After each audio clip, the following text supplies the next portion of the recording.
Go రోమములే మనకు మంగళకరములు. గోదానం చేసిన వారు ఆ గోవుకు ఎన్ని రోమాలుంటాయో అన్ని సంవత్సరాల కాలం స్వర్గాది లోకాలలో హాయిగా భోగాలను అనుభవిస్తూ జీవిస్తారని పురాణాలు చెప్తున్నాయి. అంత పరమ పవిత్రమైన గోవులే మనకు ఐశ్వర్యం. గోక్షీరాలే మనకు జీవనాధారాలు. గోపయస్సే మనకు ఔషధం. గోరోమములే మనకు మంగళకరములు అయిన వాయిద్యాలని ఆపస్తంభ సూత్రం. గోవు శరీరమంతా దివ్యత్వాన్ని సంతరించుకొని ఉంది.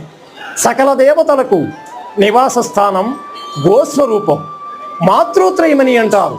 అవి కన్న తల్లి. మన భూమాత గోమాతలే అవి అర్చనీయాలు. గోవు మలమూత్రాదుల ద్వారములే లక్ష్మీ నివాస స్థానాలు.